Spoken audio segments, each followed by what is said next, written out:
Bueno, vamos dándoles la bienvenida a todas, a todos. Bienvenidos a este conversatorio. Nos alegra ir recibiendo gente de todos lados. Tal vez pueden aprovechar a saludar, a decir de dónde nos saludan en el chat, así como acaba de hacer Azucena. Bienvenida, Susi. Todos por ahí tal vez pueden comenzar a saludarse.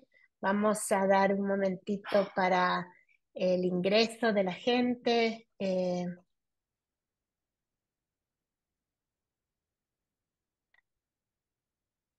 Entonces, nos saludan desde varios lugares. Bienvenidos, bienvenidas desde Venezuela, de Miami, desde Egipto, Bolivia, México, Perú, Guatemala. Qué alegría recibirles desde tantos lugares y también desde Brasil y Nicaragua, Argentina, El Salvador. Qué alegría recibirles y entrar en esta conversación, escuchar voces en busca de justicia en Tierra Santa. Eh, Vamos a dar un momentito más de saludos y demás, por si acaso había alguien queriendo ingresar. Eh, y qué gusto verles, ver caras conocidas, nombres conocidos, caras nuevas. Bienvenidas y bienvenidos. Bueno, quizás para podemos aprovechar con un par de cositas logísticas que quizá vamos a tener que repetir en un momento porque llega gente más tarde. Entonces, César, quisieras explicar en portugués. Claro, claro. Boa noite. Falando um pouco em português agora. Essa sessão vai ter tradução simultânea para o português. Basta você acessar um símbolo de um globinho que tem na parte de baixo aqui e escolher o canal de português e você vai ouvir a tradução simultânea para o português o tempo todo, tá bom? Bem-vindo e bem-vinda. Y Tori, Gracias tenés por... un anuncio sobre el español. Sí, esto es para todos y todas aquí. Es importante, si no entienden el inglés, que entren en el canal de español. La mayoría del tiempo vamos a estar hablando en español, pero habrán momentos en que vamos a escuchar un pequeño video en inglés o Tony va a compartir un poco su perspectiva en inglés y necesitamos estar en el canal de español para que en esos momentos vamos a escuchar la interpretación de nuestra querida Eunice, que está aquí con nosotros y nosotras esta noche. Así que, por favor, antes de olvidarse, vayan al canal, me seguirán escuchando normal, pero les permitirá seguir escuchando en español en esos momentos de inglés en la sala. Muchas gracias, Tori. Bueno, entonces, ahora sí creo que estamos a tiempo, los demás se irán sumando cuando lleguen. Voces en busca de justicia en Tierra Santa. Nos alegra mucho darles la bienvenida. Yo soy Ruth Padilla de Bors, soy del equipo de SETI Continental, pero esta convocatoria no es solo de SETI, también es un esfuerzo colaborativo con la Red de Justicia y Libertad de Lausana y la Iniciativa de las Américas para la Transformación y la Reconciliación. Tenemos con nosotras y nosotros esta tarde, noche, madrugada, depende de dónde están ustedes, un par de panelistas. Nuestro amigo Tony Day, que es de Palestina propiamente, y su esposa Sara Amestegui de Bolivia, pero también con corazón palestino. Y tenemos aportes grabados de Youssef, perdón, ambos están en procesos de doctorado, como habrán visto tal vez en los anuncios, ambos en Inglaterra, doctorados en áreas diversas de teología. Y luego vamos a tener también aportes grabados de Youssef Al-Khoury de Gaza. Él es profesor en estudios bíblicos y misión en Belén, en el seminario allí, y está trabajando en un doctorado en interpretación contextual en Ámsterdam. Justamente por eso repetimos la necesidad de que, aunque ahora entiendan todo, porque está en español, la grabación va a ser en inglés. Entonces, si usted quiere escuchar, no entiende el inglés, asegúrese de ingresar ahora al canal de interpretación donde está el español o el portugués para quienes necesitan. Entonces, vamos a comenzar, Tony y Sara. Estamos listos, ¿no? Para comenzar nuestra conversación tenemos algunas preguntas. Vamos a tener un tiempo de escucharles a ellas, a él, a ella. Vamos a tener luego un tiempo en pequeños grupos con una oración guiada y luego concluiremos con un tiempo de preguntas y respuestas, una conversación de todos. Ese es un poquito el orden de nuestro tiempo comunitario hoy. Entonces vamos a comenzar con esta pregunta. Simplemente cuéntenos qué mismo está pasando ahora en Gaza y Cisjordania. Para esto también nos va a ayudar el video de Youssef y luego comentarios de Sara o Tony.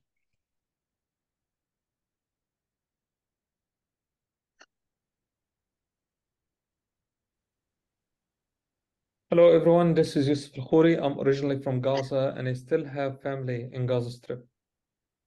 I'm here to give you a short update about the context and the situation in Gaza right now. But beforehand, it's very critical to give some context. Gaza Strip is a very small strip piece of land on the Mediterranean Sea. It's only 360 kilometers with a population of 2.3 million people. 70% of them are refugees, Palestinian people who were ethnically cleansed and displaced since 1948 during the Israeli or the Zionist militia attacks on Palestinian villages and towns and committing many genocides.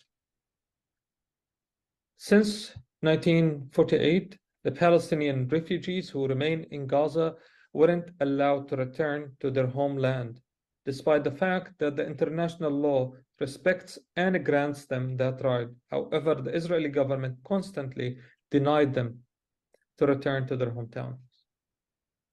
In the last 16 years, Israel made out of Gaza a concentration camp for 2.3 million people, which 50% of them are children.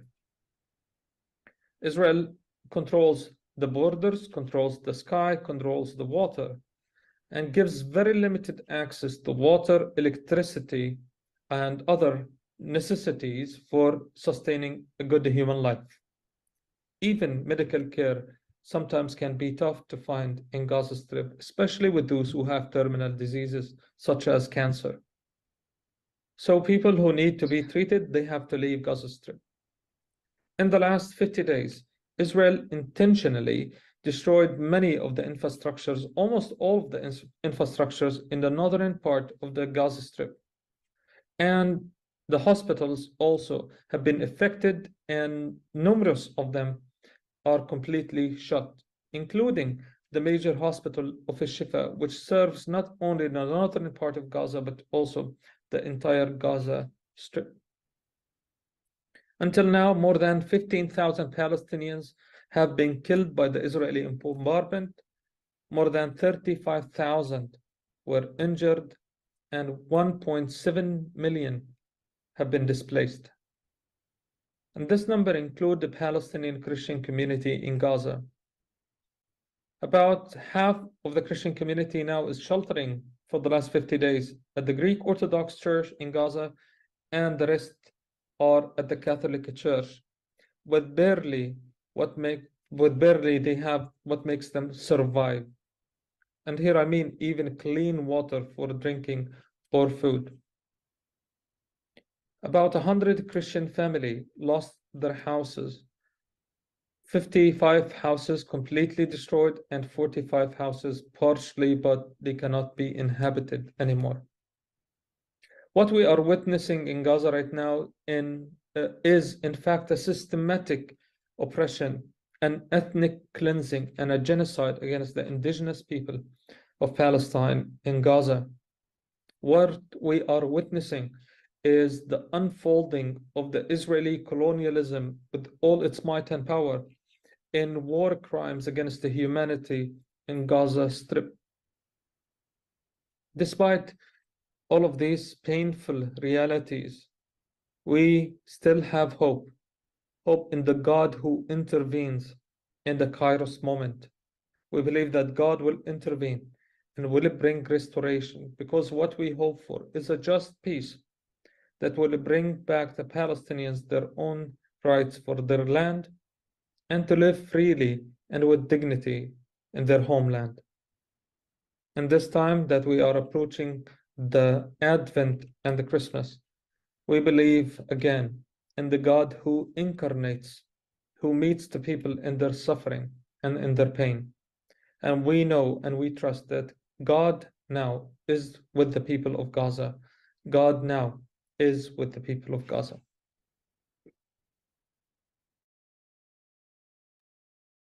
Gracias a Yusef por esta explicación tan trágica, dramática, real. Y quizá algunos sabemos de esto, algunos no. Y Sara o Tony, ¿quisieran comentar algo específicamente sobre esta pregunta? ¿Qué es lo que está pasando? Él habló específicamente de Gaza. Tal vez quieran complementar contándonos algo más de la ribera occidental o Cisjordania. Gracias, Ruth. Sí, Yusef nos ha dado una breve actualización de lo que está pasando en Gaza y la situación de los cristianos allá. En mi última llamada con él, la verdad, me dijo que sus padres están enfermos, pero sin poder ir a un centro de hospital, de salud o hospital. Entonces, por favor, oren por su familia, en especial por sus padres que están en Gaza ahora. Como Yusuf indicó, el sistema de salud, en especial en Gaza, ha colapsado totalmente y ahora hay un aumento de brotes de enfermedades infecciosas. Hoy día la Organización Mundial de la Salud dijo que vamos a ver más personas muertes por enfermedades que por los bombardeos, si el sistema sanitario en Gaza no se restablece rápidamente. Y tomen en cuenta que hasta ahora más de 15.000 palestinos han sido asesinados en Gaza, incluyendo más de 6.000 niños y niñas y más de 4.000 mujeres.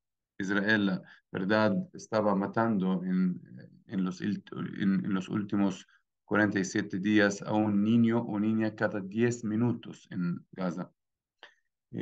Hoy es el quinto día de la pausa humanitaria y esta tarde escuché el ministro israelí Benny Gantz diciendo que van a seguir atacando después de la pausa.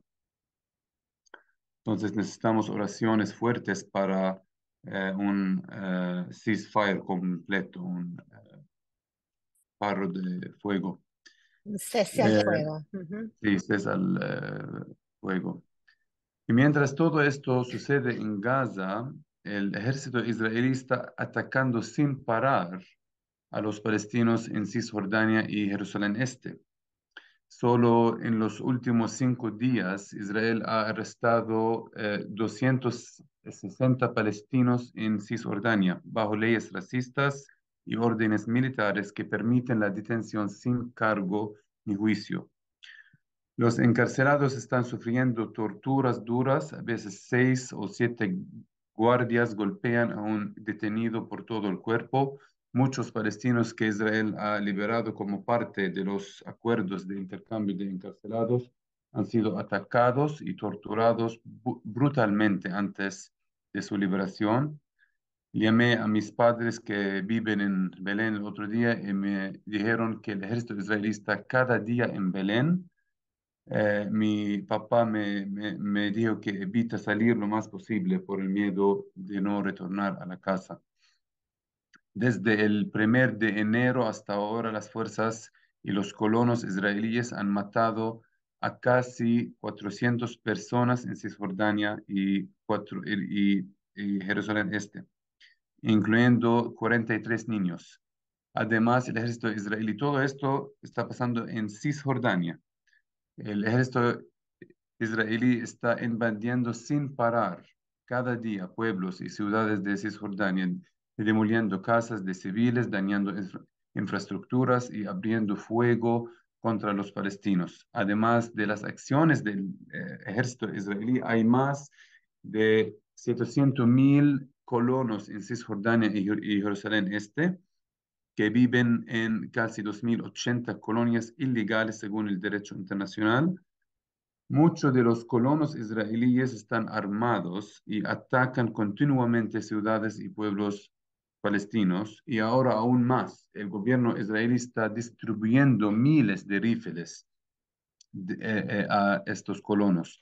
Solo en el último mes, la ONU ha registrado 202 ataques de colonos israelíes contra palestinos. Hasta ahora, este año ha sido el año más sangriento en Cisjordania desde el 2006.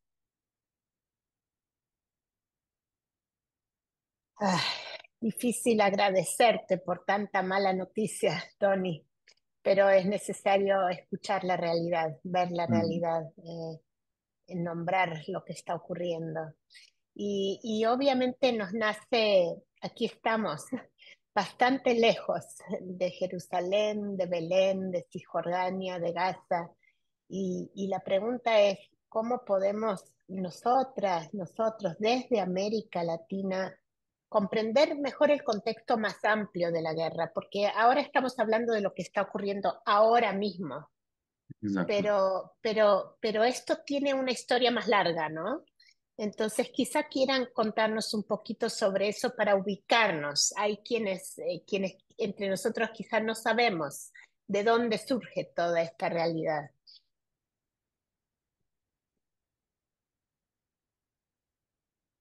Sara, ¿quieres comentar algo? Tal vez tú comenta un poco más el contexto amplio y yo comento después de eso. Porque la verdad es muy importante entender el contexto. El contexto en Palestina es todo, porque lo que está pasando ahora no está ocurriendo en el vacío. Ni el ataque de Hamas, que mucha gente está enfocando sobre el ataque de Hamas en el 7 de octubre, pero este ataque no surgió de la nada. Entonces, para comprender lo que está sucediendo ahora, es necesario entender lo que nosotros y nuestros padres y abuelos y abuelas han tenido que vivir durante los últimos 75 años. La agresión sionista contra el pueblo palestino ha estado ocurriendo más de 100 años, en lo que el historiador Rashid Khalidi llama la guerra colonial de 100 años contra Palestina. Las atrocidades que están ocurriendo hoy son el resultado de un tipo particular del colonialismo, conocido en inglés como settler colonialism, que se traduce en español a veces como el colonialismo de asentamiento. Este es el tipo de colonialismo que tuvo lugar en las Américas, Oceanía y partes de África, especialmente Sudáfrica, y se distingue de las otras formas de colonialismo, como el colonialismo de explotación, como en India, por ejemplo, que se basa en la explotación de las naciones colonizadas, principalmente para obtener recursos o mano de obra. El colonialismo de asentamiento, el settler colonialism, es cuando los colonizadores ocupan un territorio para reemplazar permanentemente a los pueblos indígenas y por los colonizadores. Esta es quizás la forma más cruel del colonialismo porque requiere la eliminación de la población indígena. Además, el colonialismo de asentamiento debe distinguirse de la migración, incluso de la migración colectiva. En Palestina, por ejemplo, tenemos comunidades cristianas armenias y siríacas entre las cuales huyeron del horrible genocidio cometido por los turcos al principio del siglo XX. Sin embargo, nunca tuvimos ningún problema con estas comunidades cristianas. No hay ningún conflicto palestino-armenio, por ejemplo. Estos cristianos perseguidos escaparon del genocidio y vinieron a vivir con nosotros, pero para refugiarse en nuestra tierra. No vinieron a reemplazarnos ni a establecer su estado sobre nuestra sangre. En cambio, y es importante entender esto, a finales del siglo XIX, en el pico del imperialismo y el colonialismo europeo, los judíos europeos decidieron hacer lo que sus compatriotas cristianos hicieron en América, Oceanía y parte de África. Estos judíos europeos iniciaron un movimiento colonial conocido como sionismo, fundado por el periodista austrohúngaro Theodor Herzl. El objetivo de este movimiento era resolver el problema del racismo europeo contra los judíos. Sin embargo, como solución, los sionistas utilizaron el paradigma europeo del colonialismo de asentamiento para establecer lo que Herzl llamó en alemán der Judenstaat, el Estado judío. Entonces, con el apoyo de las potencias europeas, incluyendo el gran apoyo de cristianos sionistas, el movimiento sionista empezó a fomentar la migración colectiva de judíos de Europa a Palestina. Lamentablemente, estos judíos no vinieron a vivir entre nosotros, como los cristianos armenios o siríacos. Vinieron con un objetivo claro, siguiendo la tradición de colonialismo de asentamiento para establecer un etnostado, un estado judío étnicamente exclusivo, der Judenstaat, en una tierra habitada por otras personas, los palestinos. ¿Cómo lo han logrado? No con flores y globos, sino con el desplazamiento forzoso y las masacres de los palestinos, lo que el historiador israelí Ilan Pape llama la limpieza étnica de Palestina.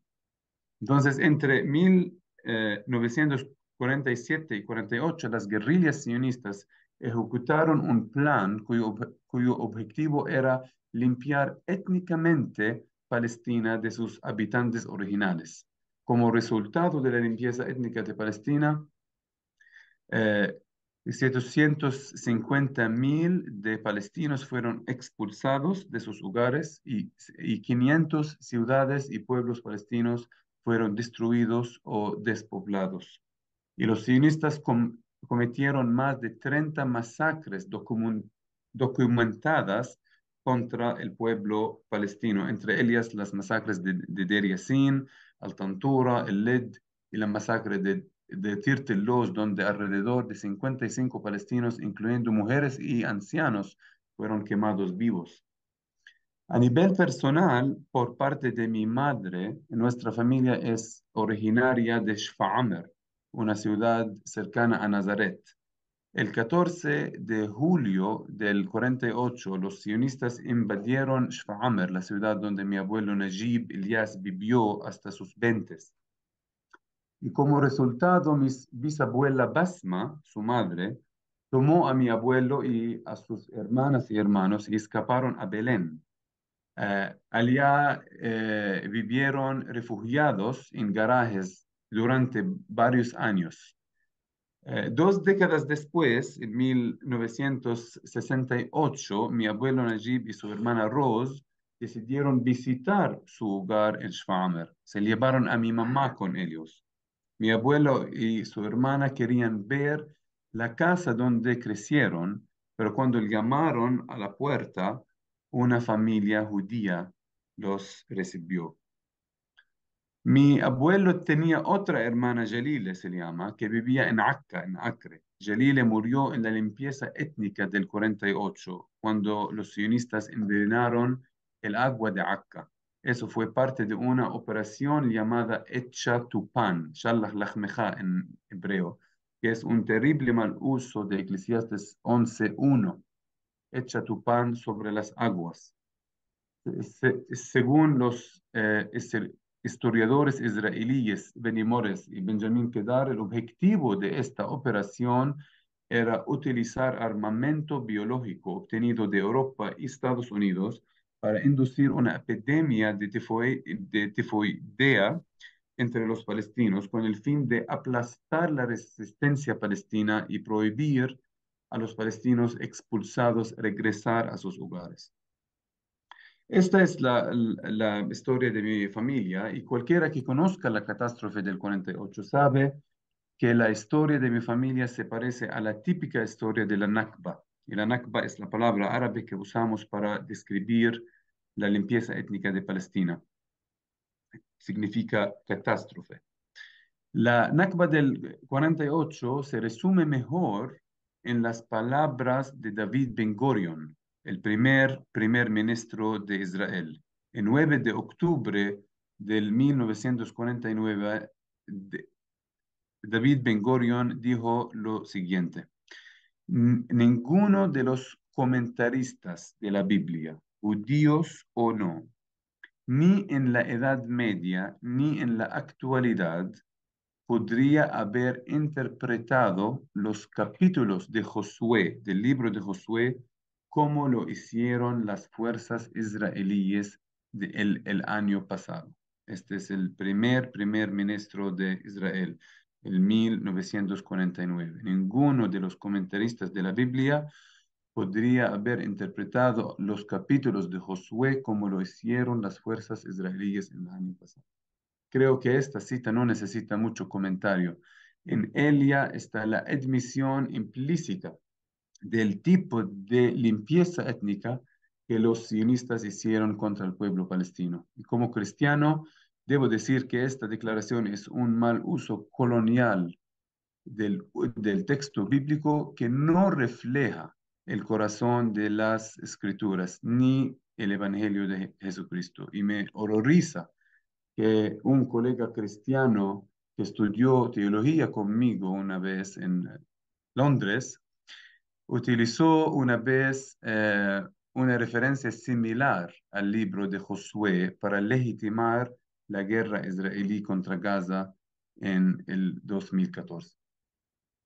Ahora, la Nakba solo 2 minutos más y voy a terminar esta parte. Ahora, la Nakba del 48 no paró. En el 48 Israel ocupó 78% de Palestina histórica, ¿ok? Y en 1967 Israel continuó su colonización de Palestina, ocupando Cisjordania, Gaza y Jerusalén Este. Son 22% de Palestina histórica. Y hasta ahora seguimos bajo la ocupación de Israel. Israel impuso sistemas y leyes racistas contra los palestinos para empujarlos gradualmente de sus territorios. Estas leyes y políticas han sido calificadas como apartheid por muchas organizaciones internacionales de derechos humanos como Human Rights Watch y Amnistía Internacional. Y el apartheid es un crimen contra la humanidad. En las palabras de Amnistía, el apartheid es un sistema de trato discriminatorio cruel y prolongado por parte de un grupo racial a miembros de otro con la intención de controlar al segundo grupo racial. A nivel personal, mi familia y yo sufrimos desde hace 6 años las consecuencias del apartheid israelí. Estoy casado con Sara, que es de Bolivia, y como soy palestino bajo el régimen de apartheid israelí, mi esposa internacional no puede vivir conmigo en Cisjordania más de 24 meses. Si yo fuera un colono judío con una esposa boliviana y que viviera en Cisjordania, en una de las colonias israelíes construidas en tierras robadas a los palestinos, Israel le daría a mi esposa boliviana una visa de matrimonio que le permitiría vivir conmigo sin problemas. Sin embargo, como soy palestino, mi esposa boliviana solo recibe un tipo especial de permiso a través del ejército israelí, en el cual no se le permite trabajar, ni conducir, ni moverse libremente, ni utilizar el aeropuerto, entre otras restricciones. Además, este permiso vence cada 6 meses y no se puede prolongarse más de 24 meses. Entonces el permiso de Sara terminó, así que no fuimos del país que nos fuimos del país sin poder volver. Dejamos nuestra casa recién construida, perdimos el trabajo y tuvimos que empezar de cero en un lugar nuevo. Desde entonces hicimos todo lo que estuvo a nuestro alcance para regresar, pero fue en vano. Hasta este mismo momento no podemos volver a Belén. Ahora vivimos en el exilio y somos parte de los 7 millones de palestinos en la diáspora. Lamentablemente, nuestra historia no es única. De hecho, en aproximadamente un año, el Seminario Bíblico de Belén perdió a 4 miembros clave de su personal docente a causa de las políticas israelíes de apartheid. Y apenas nos estás contando un poco, ¿no, Tony? Duro, duro. No sé, Sara, si querés comentar sobre este mismo tema o pasamos a la siguiente pregunta para poder avanzar.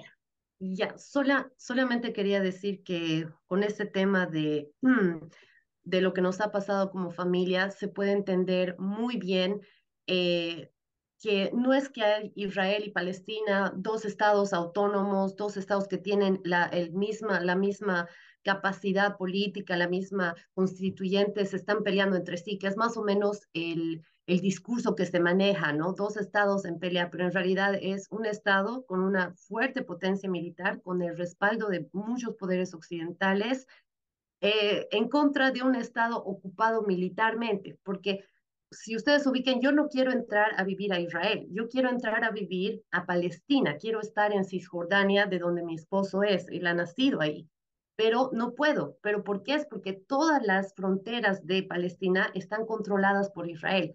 Entonces, Palestina sí me da, obviamente yo ya tengo todos los registros civiles, ya tengo todo para entrar y vivir como los derechos humanos permiten en todos los países, ¿verdad? Que te casas con un ciudadano y tienes derecho a vivir con él. Pero como las fronteras están controladas por Israel, yo no lo puedo hacer. Entonces, con este ejemplo, tal vez podemos ayudarles a entender que hay una diferenciación sistemática muy opresiva, ¿no? Y no es lo que los medios de comunicación masivos tienden a mostrar, ¿no? Un conflicto entre dos partes iguales, ¿no? No es así. Gracias, Sara. Se nos está cortando el tiempo de exposición, pero tenemos 2 preguntas más antes de pasar a un tiempo en pequeños grupos. Y la pregunta es, ¿cuáles son las respuestas cristianas a la actualidad, a la guerra en Gaza? Posiblemente respuestas cristianas palestinas, pero también occidentales. Y tenemos un nuevo video de Youssef. Some might ask, and rightly so, what's the role of the Western?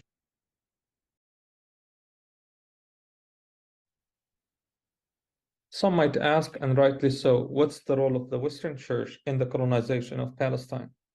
And this is a very important question, and to consider the context, the wider context of European colonialism and its history, not only in the region of the Middle East, but also the world, where the Bible was weaponized against the indigenous people in all over the globe. Palestine in particular, we can see in the 1800s that there was a movement among Christians in Europe and North America that read the Bible literally, and they thought about the interpretation of the Old Testament prophecies can be realized when the Jewish people can return to their homeland, which is Palestine. So Jewish Zionism actually came much later than Christian Zionism. So we can see that Christian Zionism is a prototype of Zionism in general as a colonial ideology that weaponizes the Bible against the indigenous people of Palestine. Christians, in fact, who invented the first slogan of the Zionist colonial ideology, a land without people for a people without land. This was actually a Christian invention because Christian missionaries in the West, they knew there were Palestinians who lived in Palestine, but they were inconsiderate of their value as indigenous people to the land. So they supported a settler colonial project that would later, about 100 years later, will take place in Palestine. And we get to see it unfolding in the 1917, actually, when Arthur Balfour, the Prime Minister or the Minister of Foreign Affairs in the British government, promises Palestine to the Zionist movement.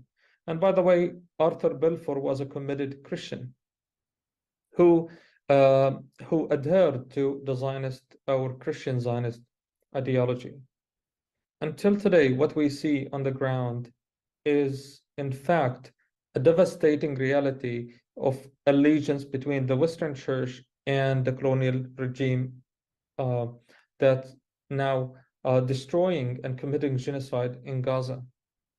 For the last 50 days, we have seen very dangerous phenomena, especially something that we have known about for a long time, but we haven't seen that manifestation only in the last 50 days, which how many Christian theologians, pastors in the church now looking at the genocide as taking place in Gaza as part of God's plan for the Jewish people and for the world in order to prepare for the second coming of Christ.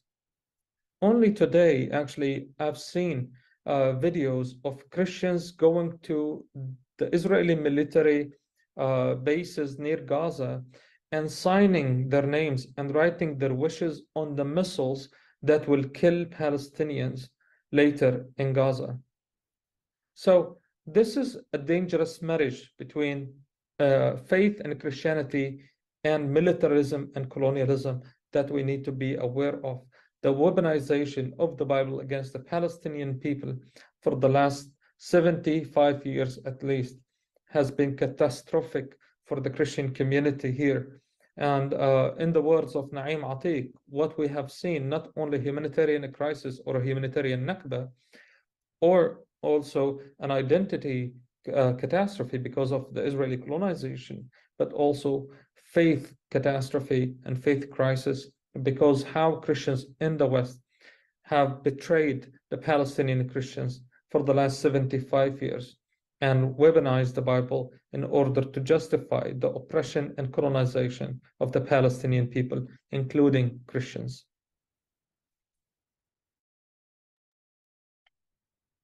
Entonces, Sara y Tony, quizá quieran comentar esto y sumar un poquito. ¿Cuál es la actitud ahora de cristianos?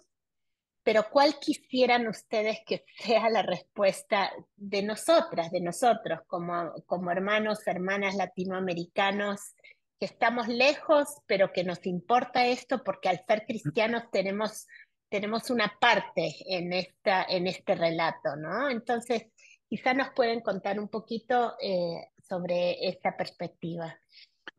Quiero solo enfatizar dos o tres puntos sobre la historia y la respuesta de ahora de los cristianos, porque Youssef explicó un poco el fenómeno del sionismo cristiano, cómo empezó antes del sionismo judío y cómo contribuyó en gran medida al éxito del proyecto sionista. De hecho, los eruditos del sionismo cristiano creen que si no fuera por el activismo de los sionistas cristianos en los siglos XIX y XX, el Estado de Israel probablemente no habría existido. Y este apoyo ha continuado desde entonces hasta hoy. Ahora, el tipo de sionismo cristiano que ha sido más fuerte desde el siglo XIX es el dispensacionalismo, el dispensationalism. Y el dispensacionalismo es un sistema teológico y hermenéutico inventado por John Nelson Darby, un teólogo irlandés en la década del 1830. Y el dispensacionalismo de Darby no encontró apoyo en Bretaña, donde empezó.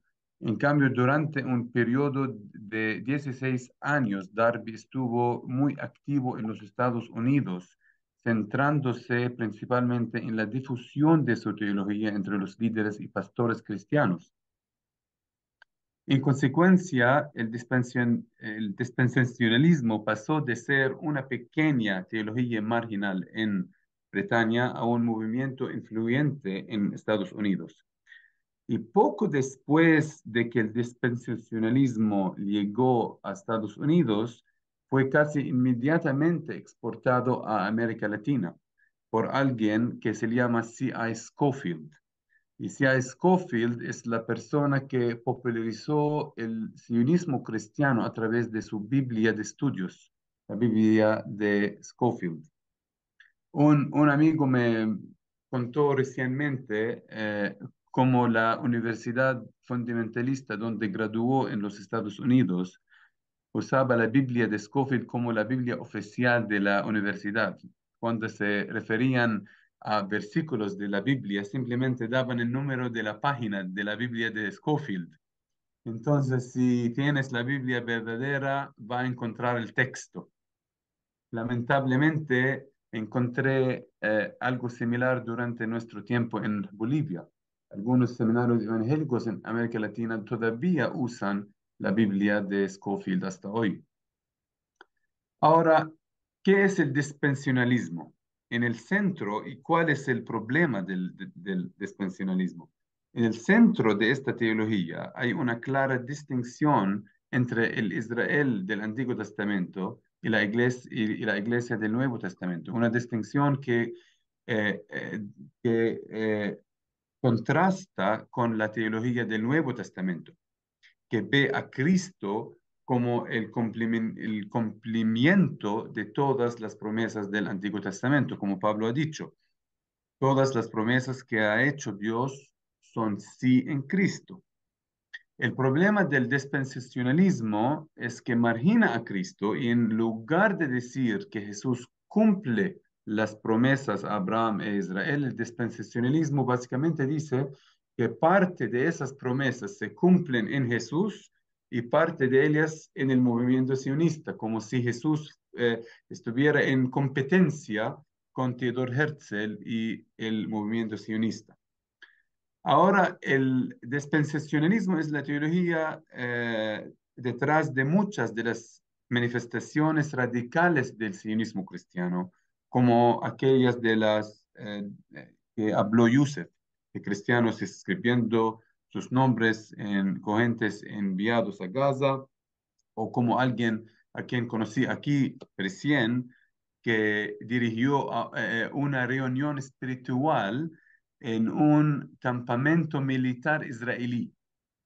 Sin embargo, en el último mes vemos con horror otras manifestaciones del sionismo cristiano, tal vez que son más peligrosas. Estas manifestaciones no están directamente relacionadas con el dispensacionalismo, sino con el imperialismo occidental y con el uso de la teología para justificar guerras y el colonialismo. Por ejemplo, la conocida revista Christianity Today y su editor jefe han publicado horribles artículos apoyando la guerra de Israel contra Gaza. Una carta con más de 2.000 firmantes, entre ellos presidentes de seminarios bautistas, y etcétera, y pastores y líderes cristianos, han expresado su pleno apoyo a la guerra de Israel. La Coalición por el Evangelio, the Gospel Coalition, ha publicado artículos con un énfasis similar. La Sociedad de la Literatura Bíblica, SBL, ha publicado declaraciones dándonos ejemplos paradigmáticos sobre la teología imperialista, es decir, teólogos de poder y privilegio dando legitimidad a las guerras de los poderosos. Incluso el arzobispo de Canterbury acá y la Cámara de Obispos de la Iglesia de Inglaterra han apoyado fuertemente la guerra de Israel contra Gaza. Una vez, para entender este fenómeno, una vez el arzobispo de Canterbury dijo lo siguiente: la Iglesia de Inglaterra representa a Inglaterra. Básicamente, esto significa que si el gobierno británico o la sociedad británica dicen algo, la Iglesia debe apoyarlo y justificarlo.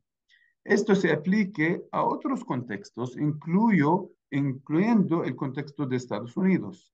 Es lo que René Padilla llama culture Christianity, el cristianismo cultural. Pero en este caso, la cultura es la del imperialismo y el colonialismo. Los gobiernos del Reino Unido, Estados Unidos, dicen que vayamos a la guerra o vamos a guerra y apoyamos a Israel en sus guerras. ¿Qué hace la iglesia? Apoya y da legitimación teológica y bíblica.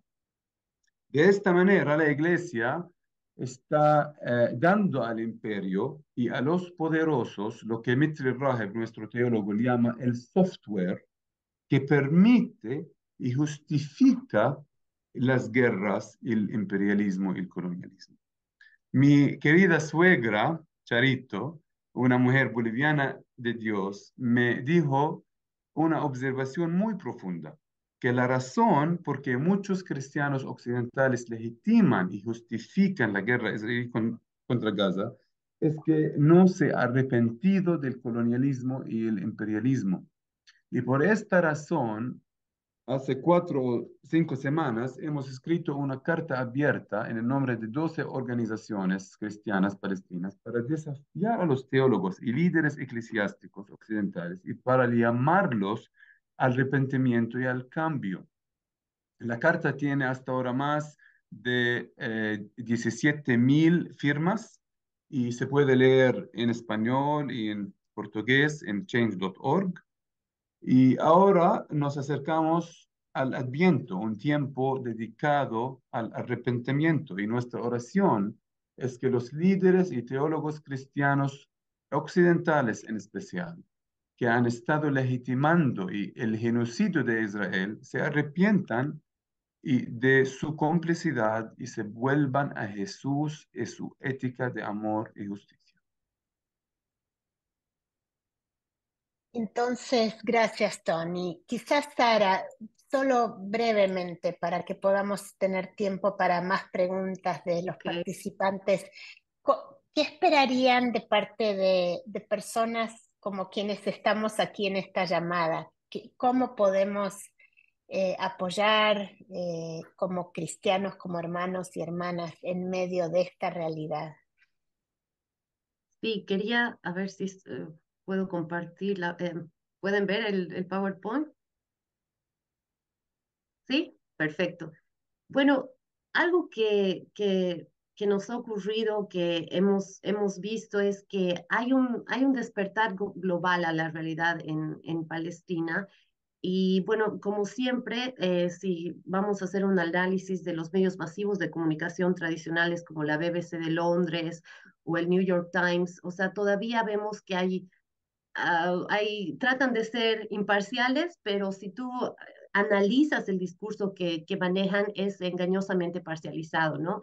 Si bien los titulares señalan, por ejemplo, que cuando matan a los israelíes, los titulares van a decir que los palestinos simplemente mueren, ¿no? Incluso ha habido un estudio en el 2019 sobre los años de cobertura del conflicto en los titulares estadounidenses, y este estudio muestra que los medios masivos estadounidenses tienen el doble de probabilidades, más del doble, de citar fuentes israelíes antes de fuentes palestinas. En estos días hemos visto, por ejemplo, que ha habido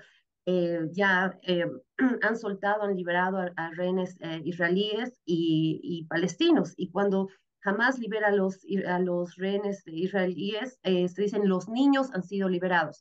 Pero cuando Israel libera a presos políticos que son niños, los titulares dicen menores de 18 años, ¿no? Entonces ahí ustedes pueden ver una parcialidad, una, es casi como una guerra mediática que está ocurriendo en Palestina, y algo que ha ocurrido especialmente ya desde principios de octubre es que los millennials, la generación Z, ya no están confiando tanto en los medios tradicionales de comunicación, pero están dispuestos a escuchar narrativas desde las redes sociales, ¿no? Entonces, ahí vemos el rol que han tomado jóvenes palestinos que están mostrando las historias, mostrando lo que está ocurriendo desde Gaza, ¿no? Entonces, por ejemplo, me gustaría mucho que ustedes también como latinoamericanos puedan seguir a personas como Motaza Saiza, que es un fotógrafo en Gaza. También hay otras reporteras,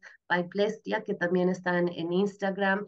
Eh, otra joven palestina es Bisan. Y lo que me interesa de esto es de que, como nos contaba Tony, o sea, mucho de las atrocidades que han ocurrido en Palestina, la comunidad internacional no sabía al respecto. Recién ahora nos estamos enterando, después de que están saliendo, ¿no? Los informes de archivos militares desde Israel sobre el masacre que Tony nos contaba que ocurrió en su familia con Der Yassim, el desplazamiento forzoso de 1948. Entonces, ahora las redes sociales están democratizando el saber aún más, ¿no? Entonces, yo creo que como cristianos se nos ha dicho siempre, ¿no? Tenemos que agarrar la Biblia de un lado y el periódico del otro, pero creo que hay que también reflexionar qué periódico, ¿no? No simplemente, sí, estamos siendo informados y nos vamos a informar, pero un cacho es reflexionar aún más qué información estamos siguiendo, ¿no? Y me encanta, es algo que hemos aprendido bastante bien de René Padilla, es cómo Jesús hacía de la periferia el centro, ¿no?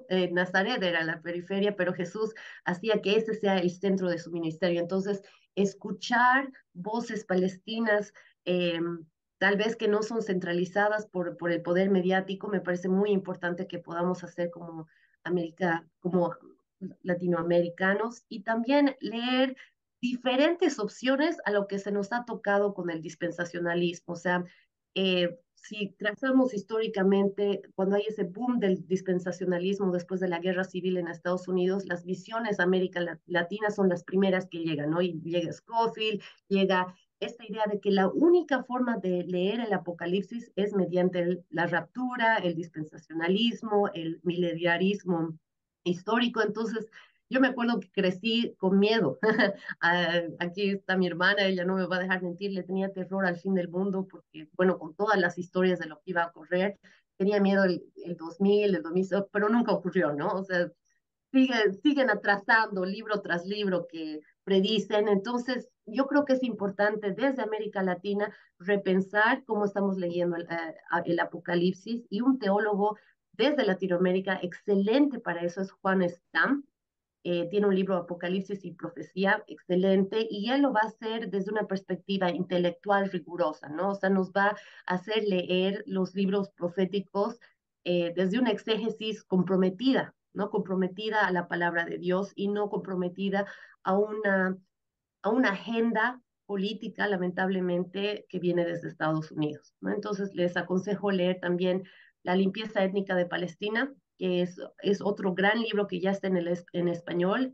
Ha sido escrita por William Pape, que es un historiador judío israelita, y creo que me parece que es una muy buena fuente de información. Otro libro que también está en español que les aconsejo es este, que es Sionismo Cristiano, o Hoja de Ruta hacia el Armagedón, y es un análisis histórico, teológico sobre el sionismo cristiano, y lo va a hacer de una forma crítica, pero también rigurosa, ¿no? Desde una perspectiva más histórica, tal vez, que la de Juan Stam, pero creo que estamos llamados a ser como los cristianos de Berea, ¿no? En Hechos 17:11, ¿no? Tenemos que leer las escrituras para ver si lo que nos enseñan es verdad. Y yo creo que estamos llegando a un momento en la historia latinoamericana que no solamente se nos reconocen nuestras voces, pero que nosotros mismos reconocemos nuestras propias voces. O sea, y ya tenemos creo que, creo que es esa enseñanza del Espíritu Santo, que nosotros podemos hacer una teología desde América Latina para Latinoamérica, y también a favor de otros pueblos, ¿no? Del hemisferio sur. Entonces yo creo que sitios como estos ayudan mucho a la comunidad palestina a saber que no todo el mundo no todo el mundo cristiano está en contra de ellos, ¿no? Que hay cristianos que nos tomamos el tiempo de escuchar sus historias. Ay, gracias, Sara. Qué tremendo, tremendo. Fuentes, diversificar nuestras fuentes, educarnos, formarnos, son parte de nuestra respuesta. Y otra respuesta es acompañarles en oración. Amén. Creemos que a Dios le importan estas cosas. Y por eso vamos a entrar a un tiempecito. Sería muy bueno tener más, pero apenas vamos a tomar unos 15 minutos, un poquito, quizá entre 10 y 12 minutos para, para compartir en grupos pequeños y poder, a partir de todo esto que escuchamos, procesar un poquito y tomar un momento de quietud y de oración comunitaria. Entonces vamos a ser divididos en grupos, nos van a enviar, tenemos personas que están facilitando estos pequeños grupos y, y tenemos una pequeña guía para ese tiempo y luego no se vayan, eh, hagan, hagan clic, antes de irse, hagan clic en este que tiene el documento con la guía y luego del tiempo de oración vamos a regresar para un tiempo de preguntas y conversación con Sara y Tony. Entonces seguimos, vamos a los grupos.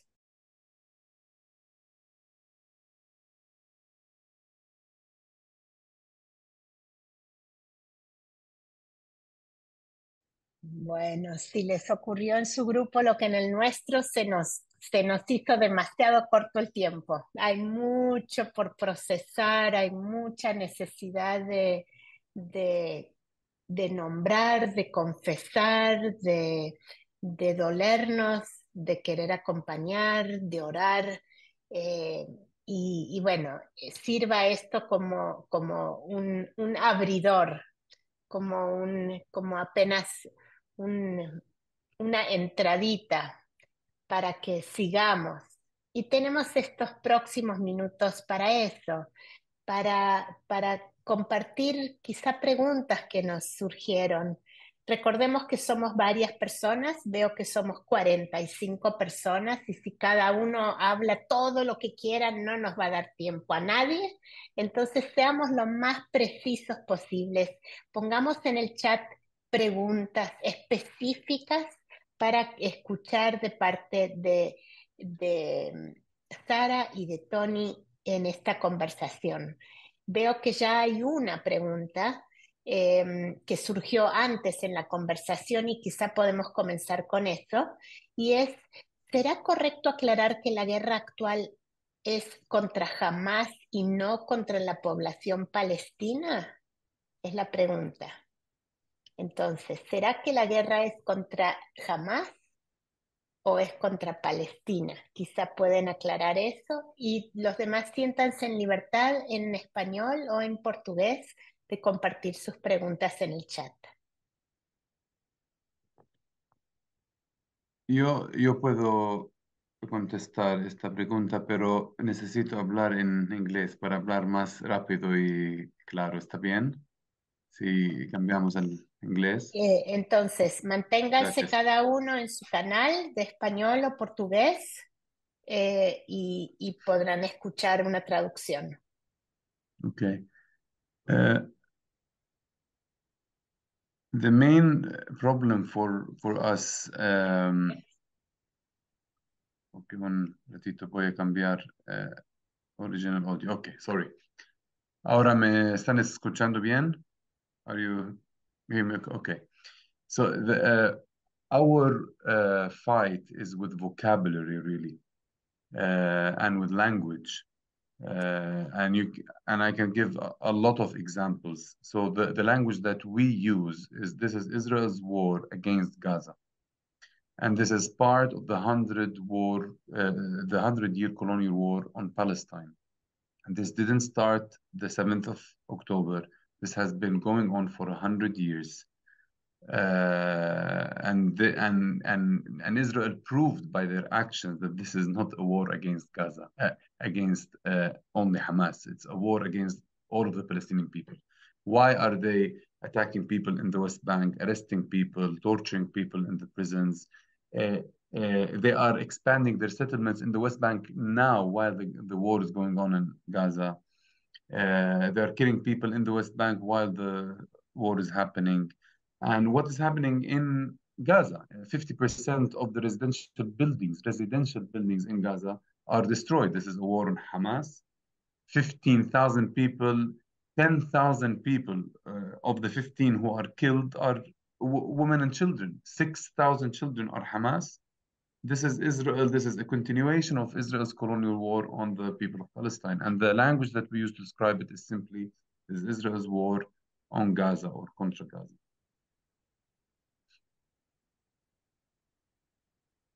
Tal vez Gracias, Tony. algo Adelante, que, Sara. Ujú. tal vez algo que pueda agregar es, muchas veces se hace esta pregunta y más o menos la idea es culpar a Hamas de todo, pero Hamas no existe en Cisjordania, ¿no? No es un partido político en Cisjordania, entonces, ¿cómo puedes decir que esto es en contra de Hamas y no en contra de los palestinos cuando en Cisjordania no existe Hamas, pero como hemos estado explicando, ha sido un año muy sangriento para los palestinos en Cisjordania? El problema que nosotros tenemos de no poder regresar es a Cisjordania, no es a Gaza, y en Cisjordania no está Hamas. Entonces, es una estrategia de Israel hacerlo parecer como el conflicto entre Israel y Hamas, cuando en realidad es un conflicto entre Israel y un pueblo oprimido que no tiene los mismos derechos humanos que, eh, que los israelitas. Entonces, incluso judíos se están dando cuenta de esto. Yo quería también invitarles a seguir a Jewish Voice for Peace, Judíos por la Paz, que son grupos judíos que se están dando cuenta que si hay un trato ilegítimo, hay un maltrato, no va a haber seguridad ni para los palestinos, pero tampoco para los israelitas, ¿no? Y también porque están quebrando la raíz social de Israel, tanto en Israel como Palestina. Entonces, eso tal vez entender, o sea, no hay jamás en Cisjordania, pero sigue habiendo atentados, muertes, presos políticos, apartheid legal. Entonces, es una mirada muy miope de la situación. Gracias. Aquí otra pregunta es, en uno de los grupos surgió que hay varios versículos bíblicos citados por sionistas y la sensación es que no tenemos una respuesta específica. ¿Cómo podemos responder bíblicamente a este abuso de las escrituras? Oh, hay tantos versículos bíblicos que se me ocurren ahorita, pero voy a dejar a Tony algunos, pero el que se me ocurre ahorita hablar es de Génesis 12:3. Bendeciré a todos los que bendigas y maldeciré. He visto a muchas personas en la América Latina temerosos de decir cualquier cosa en contra de Israel, en público o en privado, porque tienen miedo de que Dios les maldiga. Y me encanta decirles a esas personas, bueno, si realmente Dios maldice solamente por criticar al Estado de Israel, no sé dónde estaría yo ahorita, dónde estaría Tony, qué sería de nuestras vidas, ¿no? Porque en realidad el problema de este versículo, por ejemplo, de Génesis 12:3, es que hace parecer que tenemos un Dios como una máquina, ¿no? Entonces, si le pones unas moneditas que dicen Israel, Dios te trae muchas bendiciones. Y si le pones una monedita que dice, no sé, parece, o sea, es una misconcepción de quién Dios es, de la grandeza de Dios todopoderoso, que sabe todo, que está en el control del universo, y lo estamos limitando a que si hace esto, Dios dice esto, dice. Y en realidad, si ustedes leen Génesis 12:3, es una promesa que Dios le da a Abraham.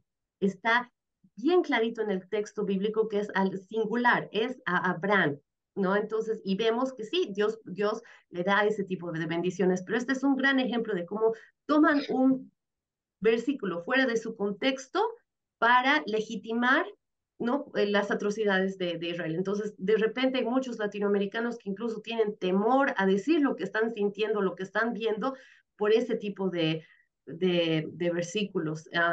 No sé, Tony, si quieres hablar de alguno otro. O pasamos hay varias preguntas, entonces quizá tomamos otra para tratar de... ¿Sí, Tony?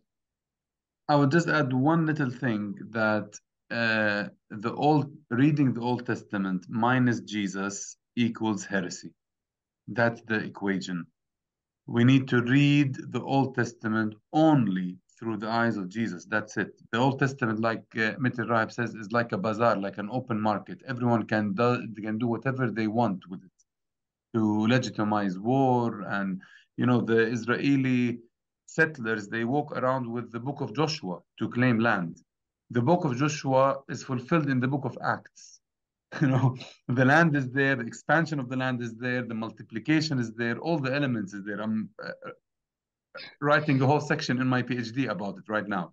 Like, I strongly believe this is the only way we can read the Old Testament through the eyes of the New Testament if we are doing Christian theology, proper Christian theology. That's in summary.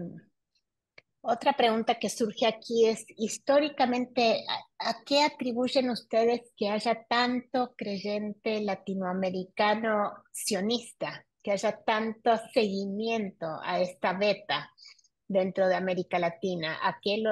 ¿Por qué piensan que eso ocurre? Bueno,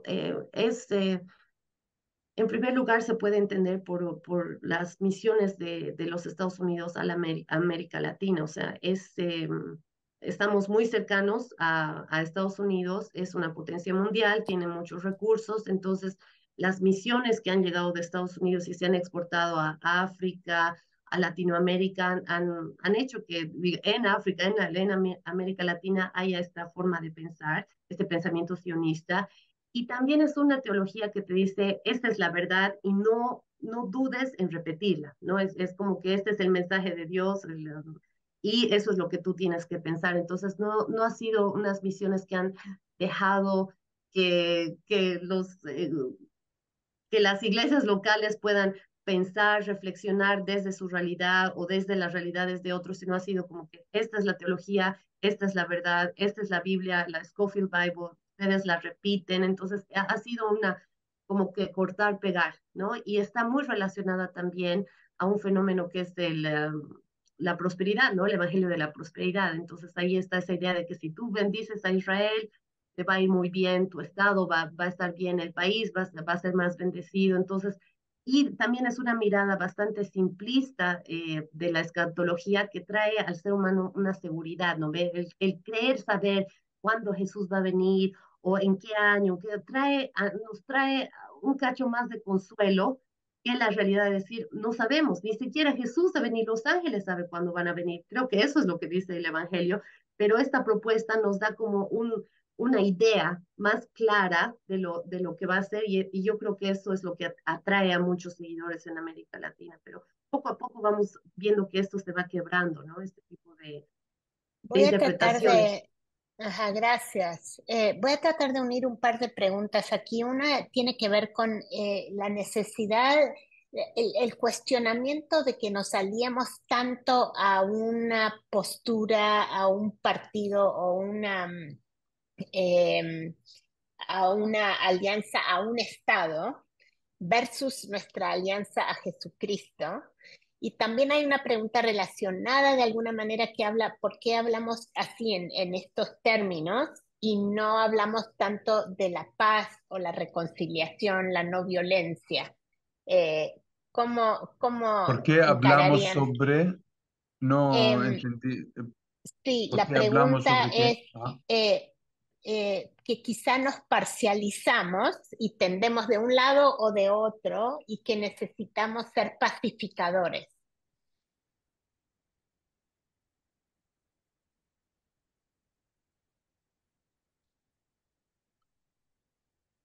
I will take the last question. I think,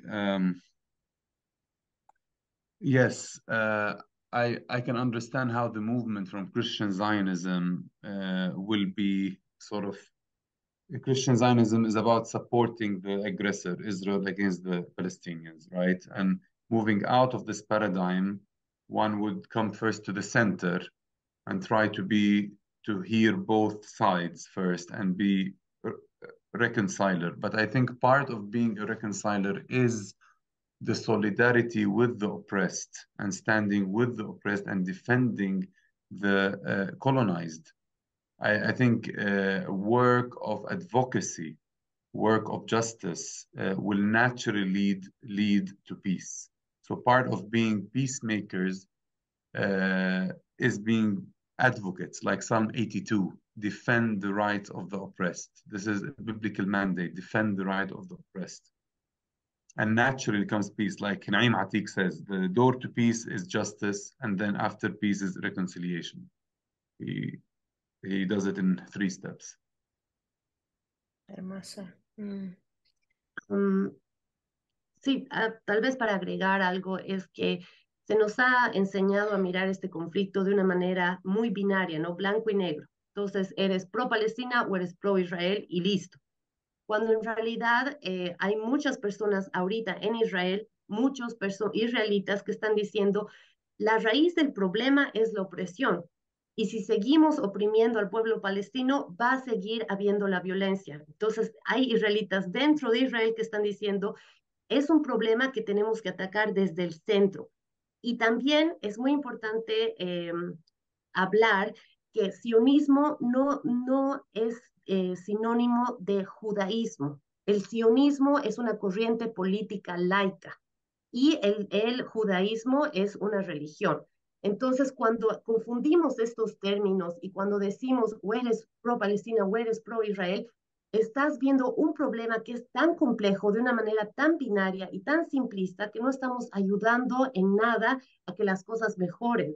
Entonces, yo les animo, no estamos aquí diciendo, tienen que ser pro-Palestina, tienen que ser pro-Israel. Estamos diciendo, por favor, escuchen las voces de otros, no solamente de las autoridades de Israel, de los políticos de Israel, escuchen a los mismos israelitas desde Israel que están diciendo, escuchen a los judíos del mundo entero que están diciendo lo que está haciendo Israel en el nombre del judaísmo, en el nombre de todos los israelitas, es algo malo, es algo que no aceptamos, es algo que es una atrocidad, es un genocidio.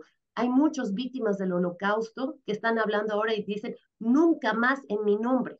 Nunca más en mi nombre van a justificar, van a usar el holocausto para justificar las muertes de más niños, más vulnerables, más ancianos, más mujeres, nunca más en mi nombre. Entonces, ahí estamos viendo cómo se está usando el sufrimiento de un pueblo para justificar el sufrimiento de otro pueblo.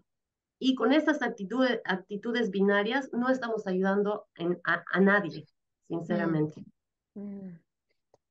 Hay varias preguntas más. Encaremos esta. En el Brasil hay cristianos de iglesias históricas y también de estas iglesias empresa de la teología de la prosperidad. ¿Cómo hacer para dialogar con estos hermanos sobre Israel? O sea, quizá con las diferentes tendencias. En El Salvador, por ejemplo, hay una iglesia que se llama Tabernáculo Bíblico Bautista de los Amigos de Israel. ¿Cómo encarar a estas, cómo entrar en conversación sobre este tema con hermanos de estas iglesias? Hermanos, algo que, ay, rapidito y tú hablas, algo que hemos visto que funciona porque hemos estado así en las trincheras ya varios años, es que empezar con versículos bíblicos o atacando al sionismo cristiano no funciona. Lo que funciona es contar historias, contar realidades, perspectivas, la historia misma de cuando Tony cuenta su historia de su familia, nadie le puede nadie le puede refutar aquello que ha vivido en carne propia. ¿No? O sea, contar historias de palestinos cristianos ya es algo que un poco les mueve el piso. ¿Qué? ¿Hay palestinos cristianos? Porque hay esa idea islamofóbica, ¿no? Todos los palestinos son musulmanes. Entonces, si empezamos con historias de cristianos palestinos, de palestinos musulmanes o de judíos que están pro-Palestina, yo creo que ese es un puente para hallar conversaciones más ricas, ¿no? Más fructíferas que solamente no sé, un debate teológico bien abstracto, ¿no? De este versículo y el otro.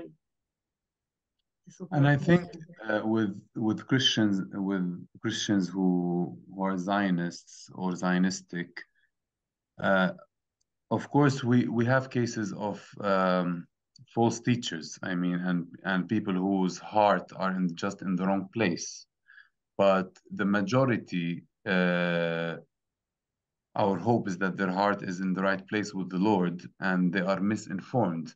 So if someone has the right heart with the Lord and the right relationship with God, And what we're talking about is not an invention. It's a return to the ethics of Jesus. Love God, love your neighbor. Who is my neighbor? Every human being.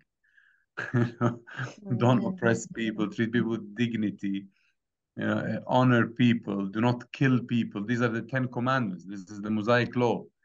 We're not bringing something new, just calling people back to the ethics of Jesus and the biblical ethics. So if a person has a heart for God and for Jesus and is a follower of Christ, and from my personal experience, it's not a complicated thing. In simple sharing and just knowing what is happening, people change and should change. Gracias, Tony. Nos recordás, ¿no?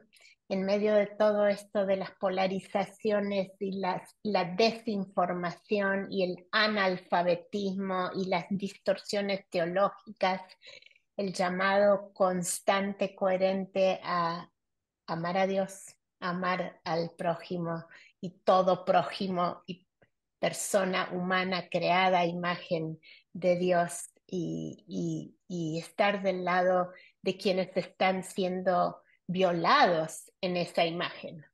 Entonces, ese es nuestro llamado y lastimosamente se nos ha acabado el tiempo. Hay tanto más. Concibamos esto como un aperitivo.